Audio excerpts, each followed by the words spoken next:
Party में शामिल होने के लिए गया था और पार्टी करके घर लौट रहा था। निधि ने मुस्कुराकर ड्राइव करते हुए राहुल से कहा, कुछ भी कहो राहुल, आज तो ईद की पार्टी में मजा आ गया। हाँ, मेरा दोस्त बहुत ही बिंदास और हंसी मजाक करने वाला व्यक्ति है। मैंने देखा उसके घर पर शहर की एक से एक बड़ी हस्ती थी, मगर फिर भी वो उन सबको इग्नोर करके हमें इम्पोर्टेंस दे रहा था। हाँ, देगा क्यों नहीं, आखिर मेरा दोस्त जो है। सच में राहुल, अमेरिका से इंडिया लौटकर बहुत अच्छा फील हो रहा है। वैसे तुम्हारा दोस्त सचिन अभी तक नहीं आया अमेरिका से? निधि की बात सुनकर राहुल चौंक कर बोला, ओह शिट यार, उसका फोन आया था कि वो इंडिया आ रहा है। उसने बोला था कि मुझे एयरपोर्ट पर पिक कर ले। निधि बहुत नाराज होगा वो। कोई बात नहीं, उससे बोल देना कि तुम्हें बिल्कुल याद नहीं रहा, और फिर तुम्हें सैफ की इनवाइट की हुई ईद पार्टी में भी तो शामिल होना था। निधि ने इतना बोला ही था कि उसकी बेटी तानिया ने अपनी माँ की ओर देखकर कहा, मुझे भूख लगी है माँ, और प्यास भी।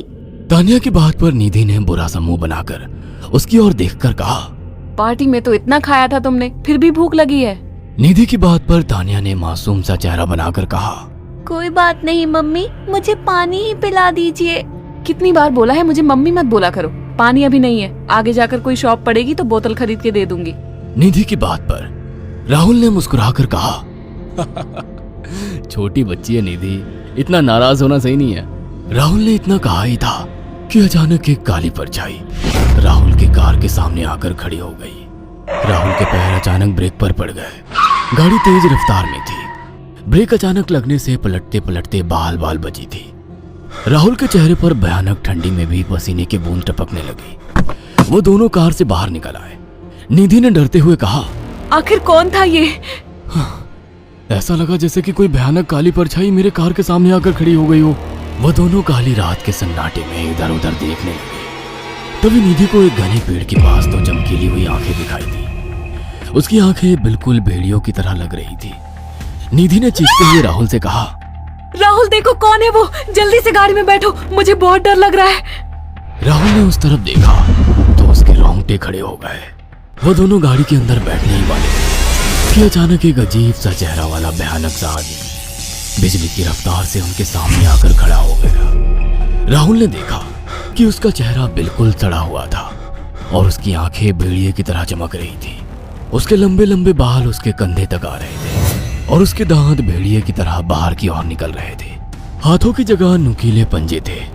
राहुल को देखकर अजीब से अंदाज में हंसने लगा, मगर जैसे ही राहुल की नजर उसके कपड़ों पर गई, राहुल की आंखें फटी की फटी रह गई। वो हकलाते हुए बोला, भाईजान, भाईजान, मुझे माफ कर दो, मुझे छोड़ दो।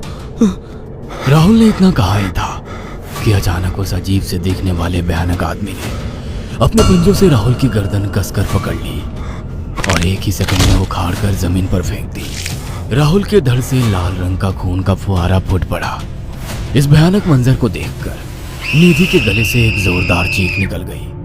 निधि इससे पहले भागती कि अचानक उस भयानक दिखने वाले आदमी ने निधि को पकड़ लिया और अपने नुकीले पंजे उसके पेट में गड़ा दिए और उसकी अतड़ियां बाहर निकाल दी। निधि की एक दिल दहला देने वाली चीख सन्नाटे को चीर गई। अचानक हवा का एक बवंडर उठा और वो भयानक सा दिखने वाला व्यक्ति देखते ही देखते बवंडर के साथ गायब हो गया। तानिया ने डरते डरते निधि के मोबाइल से पुलिस और सैफ को बुला लिया और कुछ ही देर में वहां चारों ओर पुलिस की गाड़ियां थी। पुलिस ने राहुल के दोनों दोस्त सैफ और सचिन को वहीं बुला लिया। इंस्पेक्टर अर्जुन ने दोनों से कहा, मैंने ऐसी हत्याएं अपने करियर में कभी पहले नहीं देखी। ये काम तो ना किसी जानवर का लगता है, ना ही किसी इंसान का। सचिन कपकपाती हुई आवाज में बोला, आप कहना क्या चाहते हैं? कुछ कह नहीं सकता। जिस किसी ने भी इन दोनों को मारा है उससे एक बात तो साबित होती है कि वो इन दोनों से हद से ज्यादा नफरत करता था। अब सारी सच्चाई तो यह बच्ची ही बता सकती है। इतना बोलकर इंस्पेक्टर अर्जुन तानिया के पास चला गया, जो बेहद डरी हुई थी। तानिया ने आंखों देखी सारी घटना इंस्पेक्टर अर्जुन को बता दी। तानिया की बात सुनकर इंस्पेक्टर अर्जुन कंफ्यूज चेहरा लेकर मोबाइल पर किसी से बात करने लगे। सचिन इंस्पेक्टर के पास आ गया और सैफ भी डरता हुआ इंस्पेक्टर अर्जुन के पास आकर बोला, क्या हुआ इंस्पेक्टर? तानिया ने क्या बताया? उसने जो बताया वो काबिले यकीन नहीं है। उसकी बात पर किसी भी तरह से यकीन नहीं किया जा सकता। फिर भी कुछ तो बताया इंस्पेक्टर। हाँ, उस बच्चे के मुताबिक एक भूत ने निधि और राहुल को बड़ी बेदर्दी से मारा है। इंस्पेक्टर की बात सुनकर दोनों बुरी तरह से चौंक गए। क्या मतलब है इस बात का? बच्ची बेहद डरी हुई है। हम आगे की तफ्तीश जारी रखेंगे। निधि और राहुल तो चले गए, अब तानिया को मैं रख लूंगा। नहीं नहीं, राहुल मेरा अच्छा दोस्त था, तानिया अब मेरे साथ रहेगी। देखिए, बच्ची के माँ बाप अब इस दुनिया में नहीं है और आप दोनों भी शादीशुदा है। मुझे नहीं लगता कि आप दोनों बच्ची की सही से देखभाल कर सकते हैं। मेरी कोई औलाद नहीं है, मैंने अपनी पत्नी को फ़ोन कर दिया है, वो भी IPS ऑफिसर है। ये बच्ची आज से मेरे साथ रहेगी। उसका मासूम चेहरा मेरे दिल में उतर गया है। अब तुम दोनों जा सकते हो। पूछताछ के लिए मैं जब भी तुम्हें बुलाऊं तुम दोनों आ जाना। इंस्पेक्टर ने ये बात बोली ही थी कि अचानक वहां पर मौसम बदल गया। चारों ओर काली घटाएं छा गई और एक भयानक बवंडर उठा और देखते ही देखते सब पुलिस वालों के सामने वो भयानक चेहरे वाला आकार सबके सामने खड़ा हो गया। उसको देखकर सबके रोंगटे खड़े हो गए। देखते ही देखते उसने अपने भयानक पंजे सैफ की आंखों में डालकर उसकी आंखें निकाल ली। सैफ ने चीखते हुए वहीं दम तोड़ दिया। उस भयानक आदमी को देखकर सचिन उसके पैरों पर गिर गया। तुम तो भाईजान से कपड़े पहने हो, मैं समझ गया तुम भाईजान हो। मुझे माफ कर दो भाईजान, मुझे यहाँ से जाने दो, मैंने कुछ नहीं किया था। वो भयानक चेहरे वाला गुर्राते हुए बोला, बता इन सबको कि ये सब इतनी भयानक मौत क्यों मरे। सचिन दौड़ता हुआ इंस्पेक्टर अर्जुन के पास गया और बोला, मैं जानता हूँ इसने इन तीनों को क्यों मारा। इसका नाम भाईजान था। जब ये जिंदा था ये किसी का भाई किसी की जान था। बहुत साल पहले ये हम सबका बहुत अच्छा गहरा दोस्त और बिजनेस पार्टनर था। ये सबकी बहुत मदद किया करता था। इसकी प्यारी सी बेटी थी तानिया, जो इस वक्त कार के अंदर बैठी हुई है, ये इसी की बेटी है।